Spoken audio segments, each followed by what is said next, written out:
भगवान राम का आशीर्वाद अपने पूरे इलाके पे, हमारे प्रदेश पे, देश पे और आप सबके भगवान राम का आशीर्वाद बने और आपके घरों में ढेरों शुभकामनाएं और ढेरों खुशियां भगवान राम के आशीर्वाद से पहुँचें। आज सबसे पहले मैं आपको शुभकामनाएं देना चाहता हूँ। आज ऐसे समय में ये कार्यक्रम हम यहाँ कर रहे हैं, हाथ से हाथ जोड़ो प्रोग्राम, जब इस सरकार को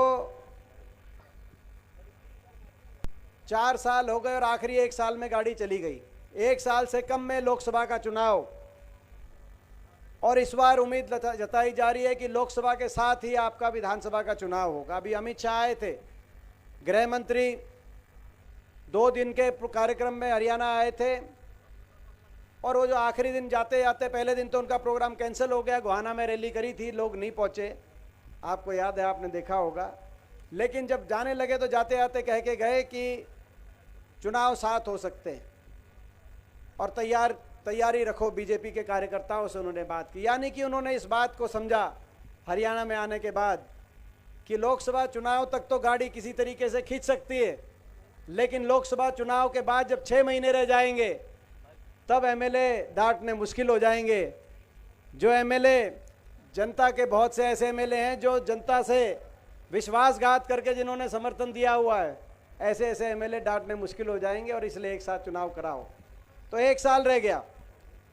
प्रजातंत्र में 5 साल में चुनाव होता है। 5 साल में पहले 4 साल सरकार के होते हैं, उनकी नीति नियत और जमीन पे क्या परिणाम आते हैं वो देखने के लिए 4 साल काफ़ी होते हैं, और आखिरी 1 साल जनता का सोचने विचारने का होता है, विपक्ष का अपने लोगों के बीच में जाकर अपनी अर्जी लगाने का होता है। फिर लोगों का फैसला करने की घड़ी आती है और बटन दबाकर आप निर्णय करते हो कि प्रदेश, देश किस दिशा में जाएगा। मगर इस सरकार को तो 4 नहीं 9 साल हो गए। 9 साल पहले बड़े विश्वास के साथ आपने सरकार बनाई थी। 2014 में बड़े विश्वास के साथ हरियाणा के अंदर बीजेपी की सरकार बनी, खट्टर साहब को मौका मिला।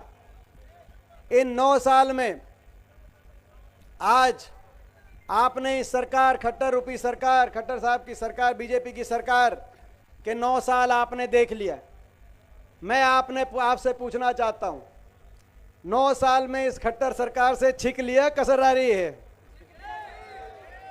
छिके बैठे हो कि नहीं बैठे हो 9 साल में? क्योंकि 9 साल बहुत समय होता है। और सही बात है, जो हरियाणा प्रदेश देश में 2014 से पहले जब कांग्रेस की सरकार थी, उस समय देश में विकास के मामले में देश के सबसे आगे राज्यों में हमारी गिनती होती थी। हरियाणा प्रदेश की विकास दर में हम नंबर 1 थे, प्लानिंग कमीशन के अनुसार। प्रति व्यक्ति आय में नंबर 1 थे, प्रति व्यक्ति निवेश में नंबर 1 थे, कृषि उत्पादकता में देश में हरियाणा नंबर 1 पे गिना जाता था। खिलाड़ियों के मान सम्मान में देश के हर कोने में हरियाणा की नीति की गूंज सुनाई देती थी। गरीब कल्याणकारी योजनाओं में, बुढ़ापा पेंशन में, 100 गज के प्लॉट में की बात हो, किसान के 1600 करोड़ के चाहे बिजली के कर्जे की माफी की बात हो, कोऑपरेटिव के कर्जे की माफी की बात हो, देश में सबसे ज्यादा गन्ने के भाव की बात हो, किसान के हकों के फैसले में देश में हरियाणा का नाम जाता था। और 10 साल सरकार रही कांग्रेस पार्टी की, किसी को धरना देने की जरूरत नहीं पड़ी। आपस में कहीं भाईचारे का कहीं नुकसान नहीं हुआ, आपस में भाईचारे से, खुशहाली से प्रदेश विकास की तरफ आगे बढ़ रहा था। आज 9 साल की इस खट्टर सरकार के बाद, इस बीजेपी सरकार के बाद, वो हरियाणा जो विकास में आगे था, आज विकास में तो पिछड़ गए, 19वें नंबर पे पहुंच गए। लेकिन अगर आगे पहुंच गए तो बेरोजगारी में आज भारत सरकार बता रही है, सीएमआई बता रही है कि आज हरियाणा देश में सबसे आगे है, 1 नंबर पे है। दिल्ली के 3 तरफ बसा हरियाणा जो देश में रोजगार में सबसे आगे होना चाहिए, वो आज बेरोजगारी में देश में नंबर 1। हर घर में एक नौजवान बेरोजगारी की लाइन में, बेरोजगारों की फौज खड़ी हो गई। ना निवेश हुआ, ना औद्योगिक क्षेत्र लगा। खट्टर साहब ने मना कर दिया, को एक्वायर नहीं करेंगे जमीन। आईएमटी, हमारे समय 6 आईएमटी बनी थी, इंडस्ट्रियल मॉल टाउनशिप, बड़े औद्योगिक क्षेत्र। एक औद्योगिक क्षेत्र नहीं लगाया, एक थर्मल का कारखाना नहीं, एक कोई नया विश्वविद्यालय नहीं, एक कोई बड़ी परियोजना नहीं। ना तो प्राइवेट के अंदर कंपनियां आई, इंडस्ट्री आई, ना सरकारी क्षेत्र के अंदर रोजगार समाप्त कर दिए गए पूरे देश में। बड़े बड़े उद्योगपति घरानों के हवाले रेलवे, पोर्ट, एयरपोर्ट किए जा रहे हैं। हरियाणा के अंदर भी 2 लाख नौकरियां जो समाप्त कर दी गई या रिक्त पड़ी हैं। 9 साल से शिक्षकों की भर्ती नहीं, जिनकी भर्ती थी पीटीआई से लेकर ड्राइंग टीचर तक, उनको निकाला जा रहा है। फौज की एक भर्ती होती थी, फौज की भर्ती भी 5,500 हर साल हरियाणा से पक्की भर्ती होकर फौज में जाते थे। अब अग्निपथ योजना आ गई, केवल 925 इस साल अग्निपथ में भर्ती हुए हैं 4 साल के बाद। आपको पता है उनमें से 700 बिना पेंशन के घर वापस आ जाएंगे। आजकल रिश्ता करने भी जाते हैं, बताते हैं कि फौज में गया, तो पूछते हैं कि भाई कौन सी फौज में गया है। 4 साल के बाद बिना पेंशन के कहीं वापस तो ना आ जाए। ये स्थिति बेरोजगारी में देश में। और लिस्टें आती हैं तो हरियाणा के नौजवानों से ज़्यादा बाहर के दूसरे प्रदेशों के बच्चों का उसमें नंबर आता है। हरियाणा के नौजवानों के लिए हरियाणा के अंदर ही ऐसा लग रहा है कि रोजगार पाना इस सरकार द्वारा मुश्किल होता जा रहा है। ऐसे नियम बना दिए गए हैं, ना जीके में हरियाणा का कहीं कोई जिक्र है, जो सारे टेस्ट होने लग रहे हैं। डोमिसाइल में 15 साल से घटाकर 5 साल की कंडीशन रख दी। सोशल इकोनॉमिक नंबर बाहर के प्रदेशों को दे दिए उनको। तो आज जितनी लिस्टें आ रही हैं, एक के बाद एक लिस्ट, हरियाणा से ज़्यादा बाहर के प्रदेश के नौजवान लग रहे हरियाणा के अंदर। ये स्थिति है। बेरोजगारी में देश में नंबर 1, महंगाई में देश में नंबर 1, अर्थव्यवस्था चौपट हो गई। सबसे ज़्यादा वैट हरियाणा में, सबसे ज़्यादा डीजल पेट्रोल अगर महंगा है, रसोई गैस का सिलेंडर आज देश में, तो हरियाणा में, क्योंकि वैट सबसे ज़्यादा लग गया। 400 रुपये का सिलेंडर था, आपको याद होगा ऐड आती थी बीजेपी की 400 रुपये का सिलेंडर पे कि बहुत हुई महंगाई की मार, अब की बार बीजेपी सरकार। आज ऐड आती है महंगाई बेरोजगारी हुई कम, क्योंकि बीजेपी में है दम। मैं पूछना चाहता हूँ, हमारी काकी ताई बैठे हैं, काकी बुआ भी है, मैं पूछना चाहता हूँ कि सिलेंडर 400 रुपये से, जब ये ऐड में आ रहा है तो 400 रुपये से कम हो लिया होगा सिलेंडर? हो लिया कि नहीं हो लिया है? जची नहीं थारी। मैं टीवी की मानू कि थारी मानू? तुम 1100 का बताओ हो, टीवी बताओ है कि महंगाई कम होगी। मगर टीवी में ऐड कैसी चल रही हैं आपको मुझे बताने की जरूरत नहीं। बेरोजगारी में, महंगाई में, और सबसे ज्यादा अगर हरियाणा के अंदर आज रिकॉर्ड टूटा है किसी बात का बेरोजगारी और महंगाई से ज्यादा, वो भ्रष्टाचार का टूटा है। ऐसी सरकार जो भ्रष्टाचार के आधार पे बनी हो, यह सरकार राजनीति नैतिकता के आधार पे नहीं बनी। राजनीति में कुछ मापदंड होते हैं, कुछ आदर्श होते हैं, कुछ नैतिकता होती है। ईमानदारी से लड़ाई करने का प्रयास होना चाहिए राजनीति में। लेकिन यहां पे एक ऐसा गठबंधन आया, एक कहता था 75 पार, बीजेपी का नारा था 75 पार। आपको याद होगा 2019 के विधानसभा चुनाव में लोगों ने 75 पार के नारे की हवा निकाल दी। बीजेपी वाले कहते थे 75 पार, दूसरा कहता था बीजेपी को करो जमुना पार। एक कहता 75 पार, दूसरा कहता बीजेपी को करो जमुना पार। नतीजा आते ही दोनों बन गए जमा पक्के यार। बन गए कि नहीं बन गए? बन गए पक्के यार। हरियाणा बना दी भ्रष्ट सरकार, जनता कर रही है हाहाकार। और ये हम नहीं कह रहे भ्रष्ट, खुले तौर पे इस बात का समझौता नहीं हुआ कि बीजेपी जमुना पार, इस बात का समझौता नहीं हुआ कि बुढ़ापा पेंशन 5100। समझौता भ्रष्टाचार का हुआ, महकमे बांटने का। और महकमे इस बात के लिए नहीं बांटे गए कौन से महकमे में कौन जनता का कितना काम कराएगा, इस बात पे समझौता हुआ कौन से महकमे से कौन कितनी मलाई खाएगा। ठीक तो गलत तो नहीं कह रहा? खुले तौर पे शराब का महकमा किसके पास जाएगा, एक्साइज का महकमा किसके पास जाएगा। और ये हम नहीं कह रहे, बीजेपी और जेजेपी के विधायक कह रहे हैं। पूरी लिस्ट शायद मेरे पास भी नहीं है, पूरी लिस्ट अगर चाहिए तो नारनौंद के जेजेपी के विधायक दादा गौतम जी से संपर्क करो, वो बता देंगे कौन कौन ऐसा खोपर बढ़ गया सरकार में, कौन खोपर बढ़ गया जो एकला सारा जीमने लग रहा है। बता देगा कि नहीं बता दादा गौतम? खुले तौर पे ऐसा खुला नाच भ्रष्टाचार का कि एक सत्ता दल के विधायक कह रहे हैं कि वे खोपर बढ़ गया और एकला जीम रहा है, और जीमने पे आपस में प्रतिस्पर्धा हो रही है कि कौन ज्यादा जीमेगा। कौन से महकमे में जीमने के हिसाब से महकमे बट रहे हैं। लोगों के काम करने के हिसाब से महकमे नहीं बट रहे। ऐसा भ्रष्टाचार, एक के बाद एक घोटाला, शराब घोटाला, धान घोटाला, ग्वालपाड़ी का घोटाला, मेट्रो का घोटाला, भर्ती घोटाला, एक के बाद एक घोटाला। कोई अदानी घोटाला, अदानी घोटाला की तो गूंज हरियाणा से लेकर, आज हरियाणा से लेकर और देश के कोने कोने में।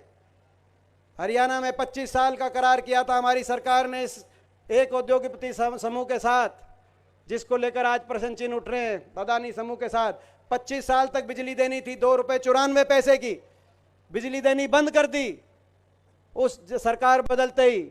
और हरियाणा सरकार को 11 रुपये तक की बिजली बाहर से लेकर अपने उपभोक्ता को देनी पड़ी। आपके बिल आए, हजारों की संख्या, हजारों लाखों के बिल आए, हरियाणा के उपभोक्ता को बिल देने पड़े। देश के किसी कोर्ट ने संज्ञान लिया कि नहीं लिया वो तो कोर्ट जानते हैं, न्यायपालिका जानती हैं। प्रोफेसर साहब ने सही कहा कि आज क्या वातावरण बनाया, आप कहने की जरूरत नहीं। भ्रष्टाचार, आज हरियाणा भ्रष्टाचार की भेंट चढ़ गया, हरियाणा विकास की पटरी से उतर गया। मगर मैं कहना चाहता हूं, अगर ये काम नहीं भी करते तो भी हम काम चला लेते। आप और हम काम थे, हम नागरिक हैं, हम काम चला लेते। अगर ये केवल काम नहीं करते मगर हमारा मान सम्मान करते तो भी हम काम चला लेते। मगर आपके बच्चा होने के नाते, आपका भाई होने के नाते मैं कहना चाहता हूं कि इन्हें मान सम्मान को भी कुचलने का काम किया। इनने काम ना करते तो भी काम चला लेते। इन्हें काम बिगाड़ा, भाई को भाई से भी उलझाया और हर वर्ग को अपमानित करने का काम किया बीजेपी सरकार ने इन 9 वर्ष के अपने शासनकाल में। इसीलिए आज आपको और हमको सोच विचार के अपनी अगली पीढ़ी के भविष्य को बचाने के लिए, अगली पीढ़ी के मान सम्मान को बचाने के लिए आपको और हमको फैसले लेने की घड़ी आई है। हर वर्ग को सड़क पे आना पड़ा, एक ऐसी सरकार आई और हर वर्ग को अपमानित होना पड़ा। कोई ऐसा वर्ग नहीं। मनरेगा का बजट 1/3 कर दिया, मजदूर सड़क पे आए मनरेगा के, उनके ऊपर लाठीचार्ज।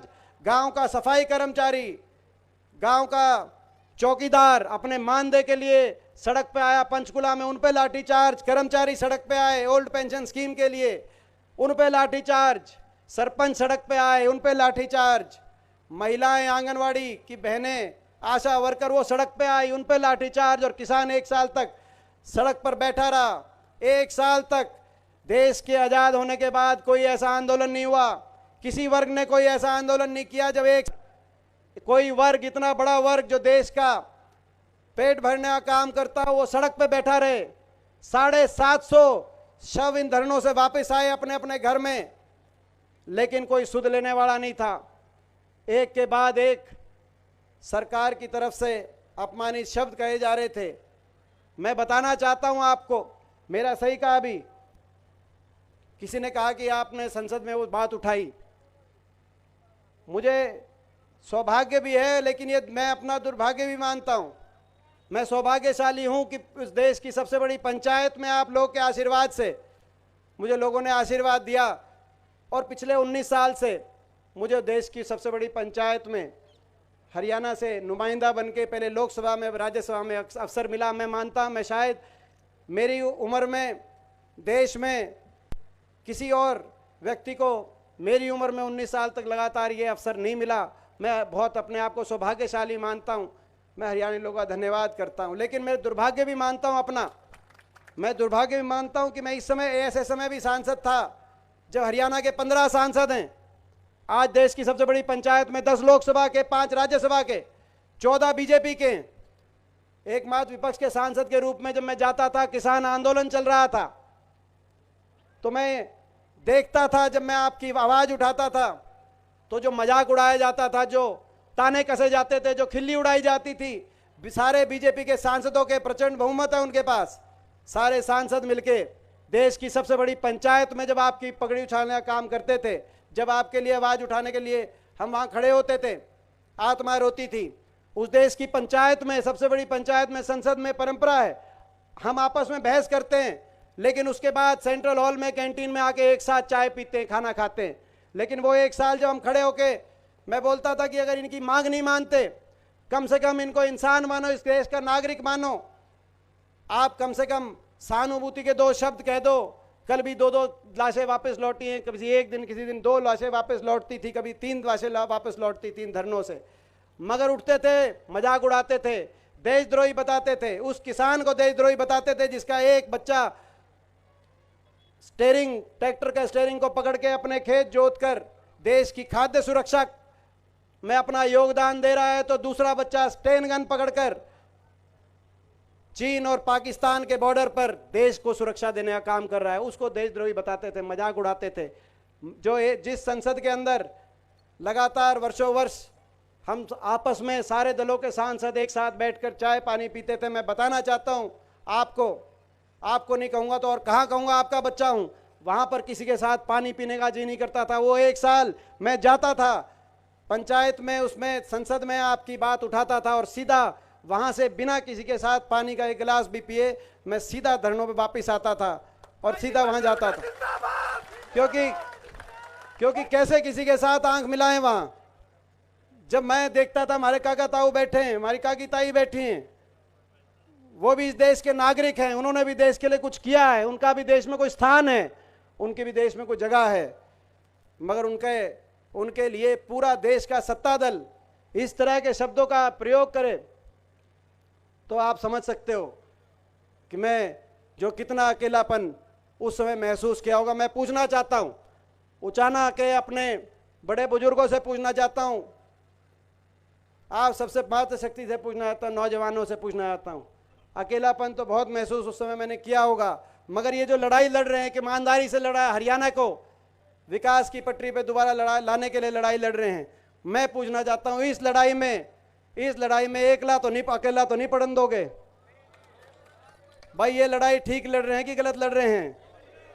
इस लड़ाई में अकेला तो नहीं पड़न दोगे? मैं पूछना चाहता हूं आपसे भाई, एक बार हाथ उठा के बताओगे इस लड़ाई में? क्योंकि आपके बिना आप बीच में टोकने की जरूरत नहीं, वो बात देखो, वो मुझे आपकी बात मुझे पता है, आपको बीच में कहने की जरूरत नहीं है। ये लड़ाई लड़ रहे हैं, हरियाणा को विकास की पटरी पे दोबारा लाने की लड़ाई लड़ रहे हैं, हरियाणा दोबारा देश में आगे बढ़े, ये लड़ाई लड़ रहे हैं। और इसीलिए हमने ये मुहिम चलाई है, हाथ से हाथ जोड़ो। इसके भी 5-4 संकल्प हैं, मैं वो 5-4 संकल्प आपके बीच में कहना चाहता हूं। हाथ से हाथ जोड़ो यानी कि 36 बिरादरी, हर धर्म के एक भाई को दूसरे भाई से प्यार से जोड़ो, हाथ से हाथ जोड़ो, तभी हम आगे बढ़ेंगे। ये हमारा पहला संकल्प, हाथ से हाथ जोड़ो। हरियाणा के हर बड़े बुजुर्ग को 6,000 बुढ़ापा पेंशन से जोड़ो, ये हमारा दूसरा संकल्प है। जो अभी कह रहे थे कि भाई जैसे प्रोफेसर साहब ने कहा, और सही बात है, 5100 पेंशन का वायदा था इनका, और वो कांग्रेस के घोषणा पत्र में था। सबसे ज्यादा अगर विश्वासघात हुआ है, हरियाणा में धोखा दिया इस सरकार, ये जो गठबंधन बनाया इन्होंने, समर्थन दिया जो जेजेपी ने, दुष्यंत चौटाला ने बीजेपी को, सबसे ज्यादा धोखा दिया है तो अपने मतदाता के साथ साथ बड़े बुजुर्गों को दिया है। आपको याद होगा जब नतीजा आया तो प्रेस स्टेटमेंट आई जेजेपी की, दुष्यंत चौटाला की, कि जो पार्टी 5100 पेंशन देगी हम उसको समर्थन करेंगे। तुरंत दिल्ली में 31 विधायकों के साथ हुड्डा साहब ने प्रेस कॉन्फ्रेंस करी कि कांग्रेस के घोषणा पत्र में पहला वायदा 5100 पेंशन, आप हम आओ। लोगों ने बीजेपी को हराने का काम किया, 75 पार के नारे की हवा निकाल दी। लोग नहीं चाहते दोबारा सरकार बने, आप आओ हमारे साथ। और हम 1 नवंबर 2019 यानी कि आज से 3 साल पहले, 3.5 साल पहले, 1 नवंबर से हम अगले ही महीने से देंगे, आप हमारे साथ आओ। यहां पे उचाना से गाड़ी चली, यहां लोगों से पूछा कि क्या करना चाहिए, लोगों ने क्या कहा? यहां भी लोगों ने कहा कि भाई कुछ भी करना, लेकिन बीजेपी को समर्थन नहीं दे रहा। कहा था कि नहीं कहा था? मैं पूछना चाहता हूं आप। यहां के लोगों ने कहा कि लोग बीजेपी को हराना चाहते हैं, बीजेपी को दोबारा समर्थन मत देना।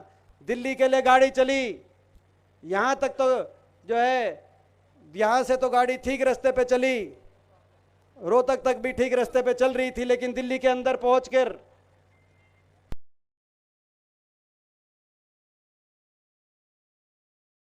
नांग लो, फिर हम क्या करें भाई, उड़े बढ़ गई और बढ़ के बाहर निकट के प्रेस कॉन्फ्रेंस करी, एक तरफ केंद्रीय गृह मंत्री, एक तरफ खट्टर साहब हरियाणा मुख्यमंत्री, बीच में दुष्यंत। प्रेस कॉन्फ्रेंस करी कि फैसला हो गया, 5100 पेंशन पे फैसला हो गया। मैं पूछना चाहता हूं बड़े बुजुर्गों को, 4 साल हो गए, वह 5100 पेंशन आ ली है कि नहीं आई? 5100 की पेंशन का समझौता नहीं था कि 5100 की पेंशन का रोड़ा नहीं था, मगर आपको पता है कि तो भाई बड़े बुजुर्गों के लिए भी हमारा संकल्प है, हाथ से हाथ जोड़ो, हरियाणा के बड़े बुजुर्गों को जोड़ो। और देश में सर्वाधिक डंके की चोट पे, ये डंके की चोट पे कहना चाहते हैं, आम आदमी की भी सरकार है पंजाब में, दिल्ली में, सुन ले केजरीवाल, देश में सबसे ज्यादा 6000 बुढ़ापा पेंशन से जोड़ो, ये हमारा संकल्प। हाथ से हाथ जोड़ो, खिलाड़ियों को उसी मान सम्मान से जोड़ो, ये हमारा संकल्प है। हाथ से हाथ जोड़ो, किसान को एमएसपी की गारंटी से सम्मान जोड़ो, गरीब आदमी को 100-100 गज के प्लॉट से और हर 100 गज के प्लॉट पर सरकार की तरफ से 2 कमरे के मकान से जोड़ो। हाथ से हाथ जोड़ो, ये भी हमारा संकल्प। हाथ से हाथ जोड़ो, जो हमारी हिमाचल की सरकार ने करके दिखाया पहली कैबिनेट मीटिंग में। हाथ से हाथ जोड़ो, कर्मचारी को ओल्ड पेंशन स्कीम से जोड़ो, हाथ से हाथ जोड़ो। हाथ से हाथ जोड़ो, जो राजस्थान की कांग्रेस की सरकार ने करके दिखाया, हाथ से हाथ जोड़ो। हर गृहिणी को 500 रुपए, भाई हम ये तो नहीं कहते 400 से कम करेंगे, लेकिन सिलेंडर 500 रुपए में हर गृहिणी को 500 रुपए सिलेंडर में जोड़ो। और हाथ से हाथ जोड़ो, जो हिमाचल के अंदर हमारी कांग्रेस की जो सरकार बनी, सुखू मुझे हमारे मुख्यमंत्री बने, भाई हाथ से हाथ जोड़ो। हर परिवार को 300 यूनिट फ्री बिजली से जोड़ो और महंगाई का चक्कर तोड़ो ताकि राहत मिले। और हाथ से हाथ जोड़ो, गांव शहर को विकास की उस रफ्तार से जोड़ो, हरियाणा को सबसे आगे की कतार पूरे देश में पहुंचे। हाथ से हाथ जोड़ो, हर नौजवान को रोजगार से जोड़ो। 2 लाख नौकरी जो इन्होंने समाप्त कर दी या रिक्त है, पहली कलम से जो रिक्त की गई हैं या जो समाप्त की गई हैं, जो प्राइवेट क्षेत्र के सारे उन रोजगार को बहाल करते हुए पहली कलम से 2 लाख की हरियाणा के अंदर भर्ती निकालने का काम करेंगे। नौजवान को हाथ से हाथ जोड़ो, नौजवान को रोजगार से जोड़ो, ये हमारा। और हाथ से हाथ जोड़ो 36 बिरादरी के, एक भाई को दूसरे भाई से जोड़ो और सबको मान सम्मान से जोड़ो, ताकि किसी को इस प्रदेश में अपमान का दोबारा से सामना ना करना पड़े। और मैं एक बात कहना चाहता हूं, एक बात आखिरी में, एक बात कह के अपनी बात को समाप्त करना चाहता हूं। आपने देखा, मैं एक अंदाजा आपसे एक बात कहना चाहता हूं, जींद जिले के लिए कहना चाहता हूं। 5 सीट हैं जींद में, 5।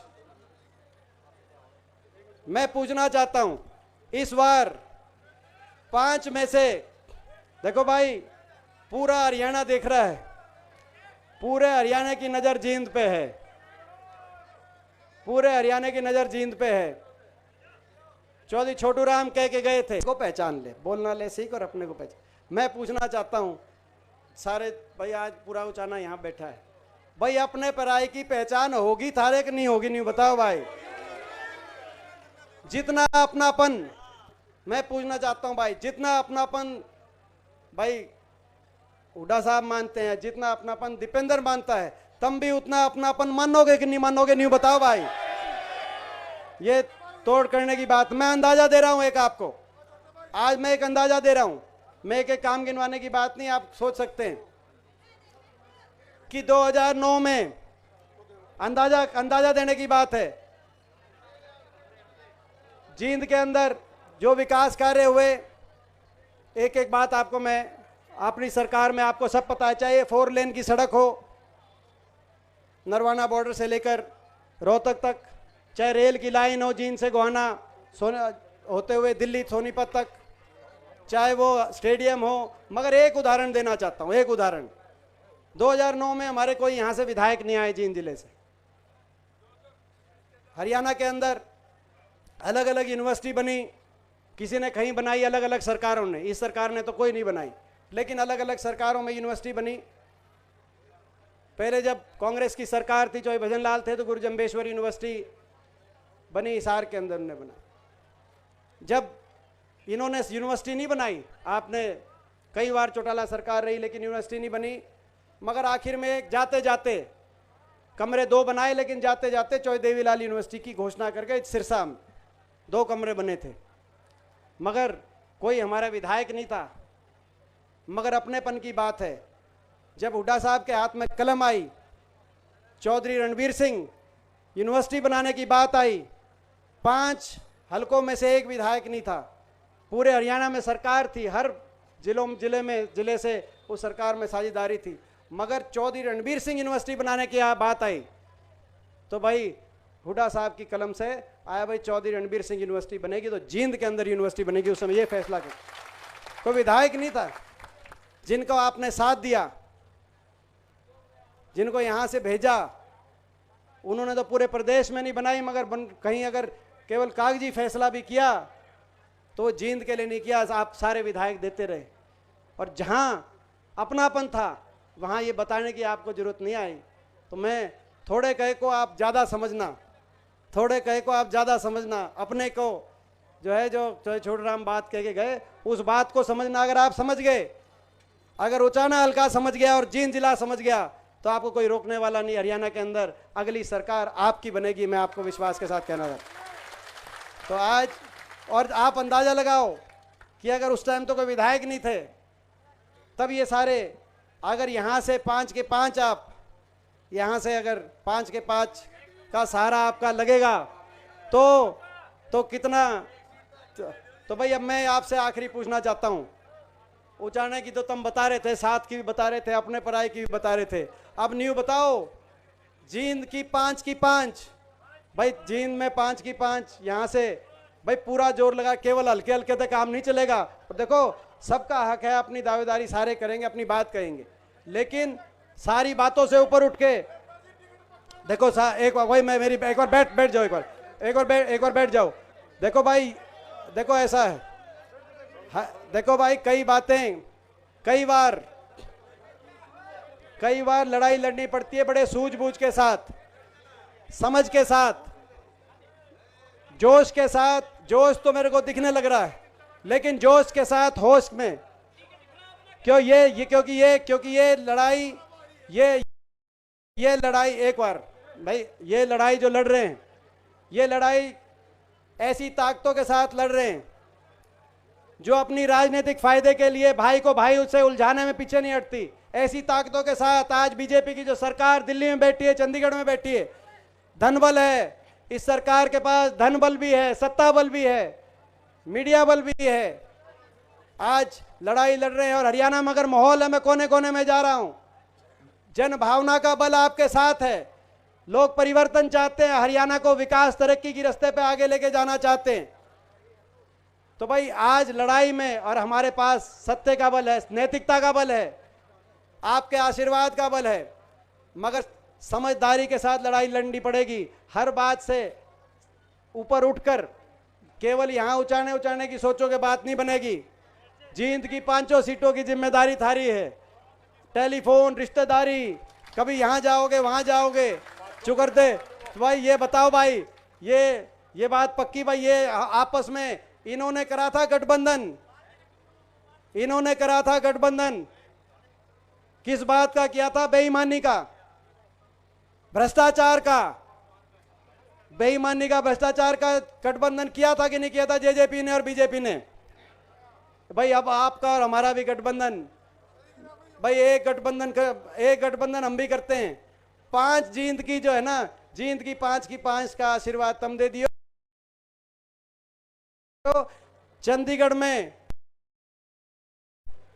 ये जो सरकार जिसने हरियाणा को विकास की पट्टी से उतार दिया, भट्टा बिठा दिया हरियाणा का, इस सरकार की कड़ लगाकर आपकी सरकार बनवाने की मैं जिम्मेदारी लेता हूं। ये मैं आज आपको, तो भाई ये गठबंधन थारा मारा गठबंधन कर लें क्या? ये भी डिक्लेयर करते हैं यहां से, आपका और हमारा भी ये गठबंधन, आपका ये गठबंधन डिक्लेयर करते हैं इन्हीं शब्दों के साथ। मैं एक बार फिर जो बहुत ही जो है एक सफल कार्यक्रम रहा, पूरे उचाना हल्के के छत्तीस बिरादरी को, सभी लोगों को और खास तौर पर अपने भाई वीरेंद्र गोगड़िया को आज के इस हाथ से हाथ जोड़ो कार्यक्रम में बहुत बहुत बधाई भाई।